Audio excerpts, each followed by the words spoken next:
So how do you think, like, how has it changed you with all the things that you've had to go through, or has it changed you? What has it? Just with having a child with special needs and like your personality. Mm-hmm. How is that? It's changed a lot. I mean, I couldn't be the meek, quiet mama anymore. Mm-hmm. I had to be the mama bear. Yeah. I was a quiet mama bear, but not anymore. Right. And I had to be an advocate. You know, didn't know what that meant until I had to walk in those shoes. Okay. Everybody said, "Oh, yeah, okay." Now I really know what it's about, and it's not taking what they say for word. You're researching, you're finding out. It changed who I was, and it also let me be more sensitive to people who had special Yes. I used to, not saying I wasn't before. I would just Right. say, "Oh, okay, that's a child down. So okay, keep going. Okay, that mom's struggling. Okay, keep going." But now I'm like, "Well, how can I help? What do you need help with?" Exactly. Or I understand what you're going through. Right. It's gonna get better. You know. Right. I wasn't that person before. So it just changed who I was completely, keeping my voice that I just didn't have to use before. Now I have to use it. Right. So it's like it changed who I was. And that's the thing too, because when you hear, I don't think we don't realize altogether what advocate really means. That's one thing I noticed about myself too. Like when my son has, most days is pretty good, but sometimes when my son has those days where it's just meltdown after meltdown, it makes my anxiety just go through the roof. Like I don't even smoke cigarettes, and I be wanting me a cigarette.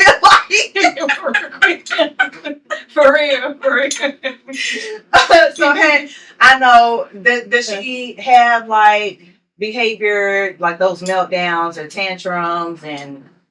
Yes, especially during her period. Her period is right. I wanted to ask you about that. That was going to be my next question. It's like, I don't know if I am. It's funny how the one who helps them the most is the one they come after. Uh-huh. For me, it's like I'm mad, so she'll grab my arm, she'll pinch me, she'll try to push me, she'll try to do whatever. Just like I gotta get it. I'm like, hold on, calm down. Yeah. But yes, yeah. It happens a lot. A lot of times she doesn't want to hear the word no. Yeah. We're working on that. Yeah.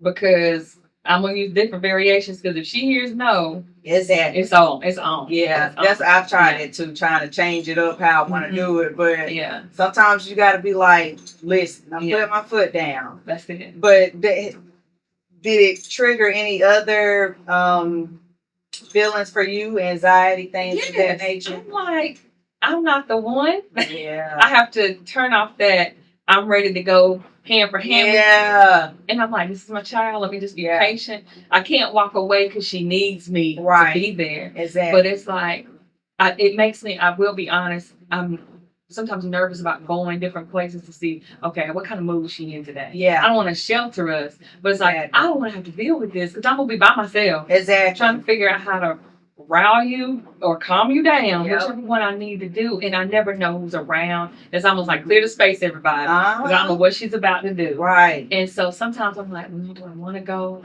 or do I go?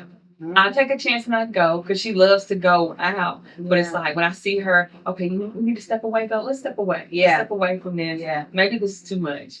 But right. It triggers the anxiety of, do I really want to do this? Or the fear that people won't understand. Yeah. Or my behavior as in, I can't match your behavior. Yeah. If you're hitting me, I can't hit you back. It's not going to solve anything. Child, it just... that special needs strength. It's a different strength. Yeah, it's a real strength. They'll clear a whole row.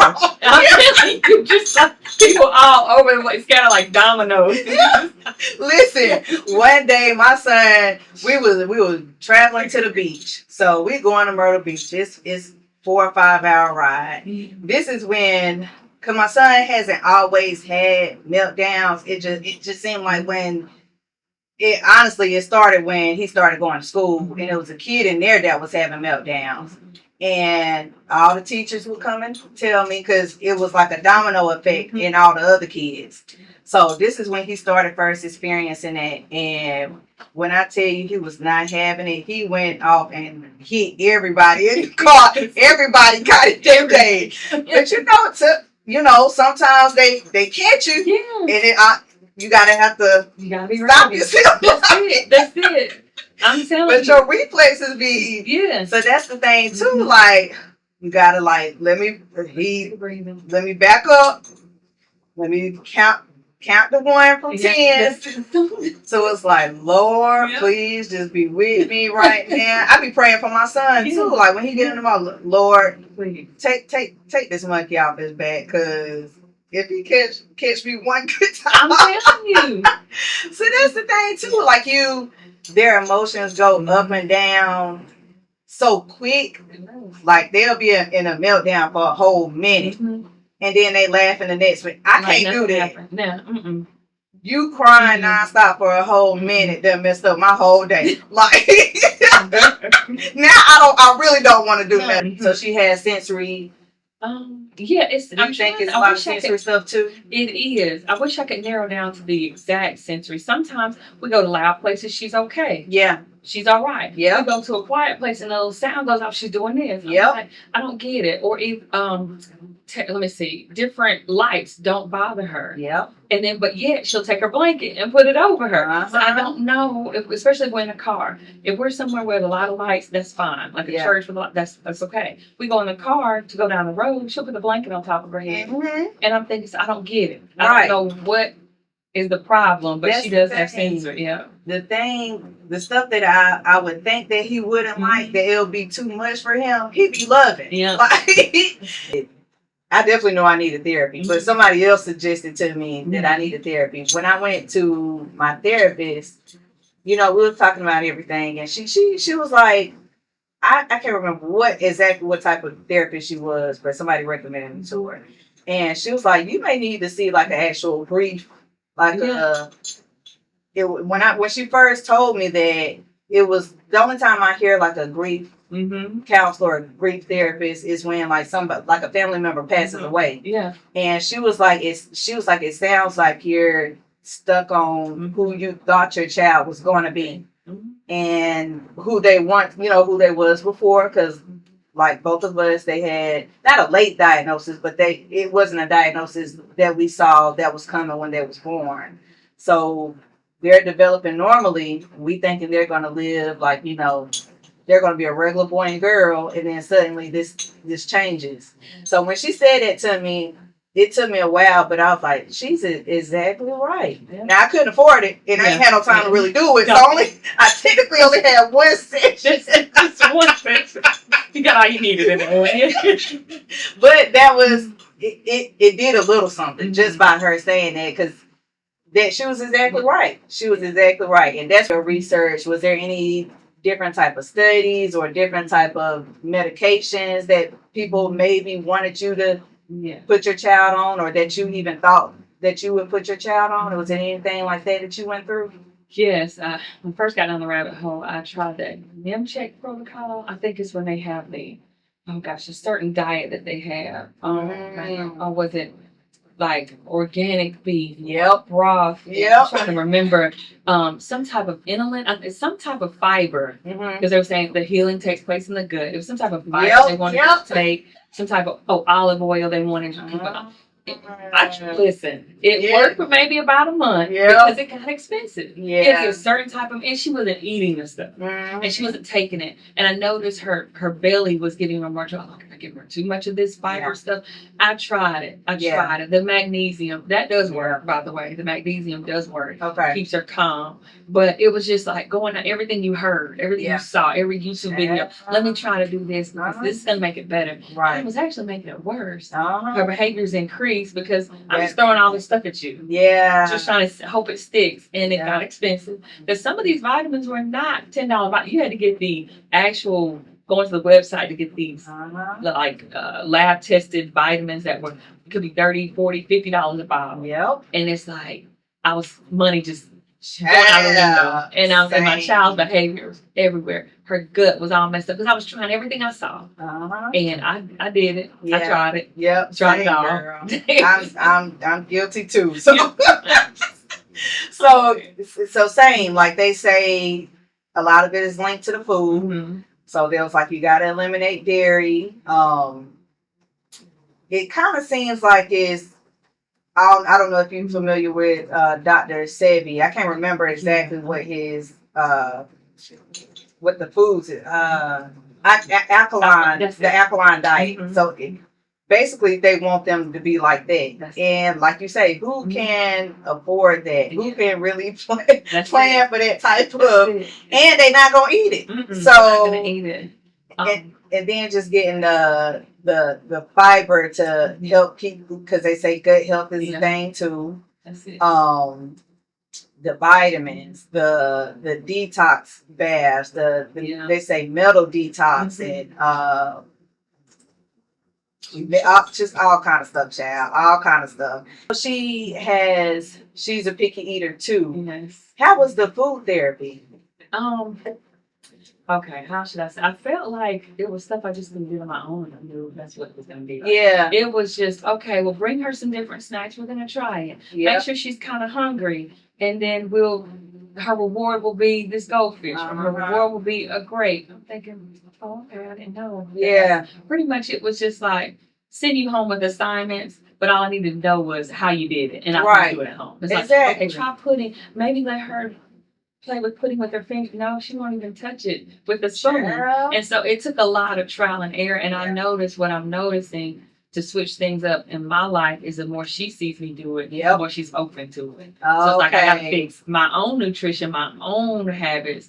And lately I didn't know, but I'll make a salad, she wants to smell it. Yeah. You know, she'll just grab the bowl and she'll smell it. I put it on the fork. I was like, well, you try it. And she'll get it right here. And she'll push away, but she'll want to feed me. Yeah. And so she's looking with it like, I don't know what the That's narrative progress. of that. And I said, okay, well, that's a good thing. Yeah. So I know I got to be the mirror for her. I got to show her this is what we got to do. And let me show you how to do it. And that's the toughest thing. Yeah. But so feeding therapy in a summary, I could have learned how to do that on my own if I knew the tool. Right. Like that's all she had to tell me, and I'm sure they got billed for that. But all you had to do is tell me just play with some food.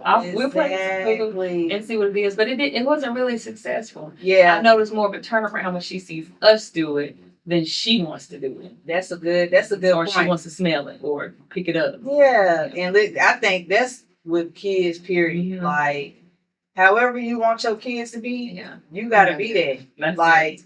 they don't want to hear you just telling them what to do and you not doing it. Like, Yeah. Realistically, that doesn't even make sense. That's it. So I love that you pointed that out, because although, like when I first got the diagnosis, it almost seemed like a death sentence. It kind of and like how you were saying before, like, God, you chose me to take on this battle. I don't know why you think I'm just this strong warrior, but we rolling with you. I know.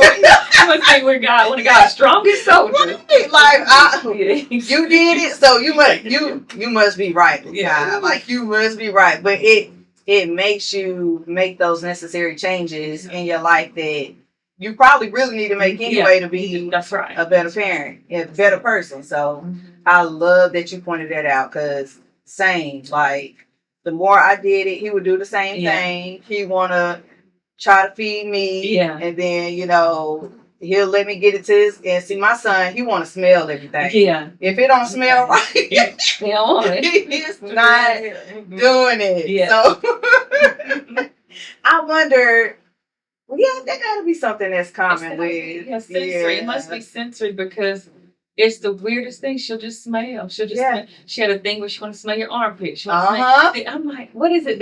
I wonder what's going on. Yeah. Like, what's making you want to smell somebody's armpit? Right. Or smell their salad, or smell their shoes, or like, why? Yeah. Maybe it's a trigger. It's something that it is a memory trigger. Yeah. So some of the stuff that I remember vividly Googling when I was going down a depot, like, is it a cure for autism? Just crazy stuff. Like, I ain't gonna say it's crazy, but looking back, like, that is kind of crazy. Mm-hmm. And then I was just so caught up in the stories of, you hear all kind of stories where their child would have been nonverbal from birth to 12 years old, and then all of a sudden they started talking. That's it. So I still keep that. I have dreams of my son talking all the time. My parents have dreams of him talking, and he does. He says words now, but I'm just like, I feel like it's gonna happen. And to me, I could honestly deal with the nonverbal part. Cause listen, my daughter talks enough for both of my kids. Yeah. Yeah, so sometimes I'm like, ooh, thank God you don't talk. Like I be having them days like at the end of the night, like now the noises we can cut down on some of the noises. Just hold on a little bit more.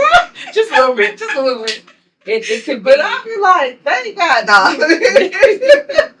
But trust you me, when it comes, my mouth don't shut and I'm gonna take it all in because there's so many years I didn't hear it. Girl, I'm crying. Yeah, I'm gonna cry. And they say singing is one way, like the lullabies and stuff like that. So, and of course, reading books. But they say music is a really good way. So we be trying that too. We'll see what happens. We're gonna keep going.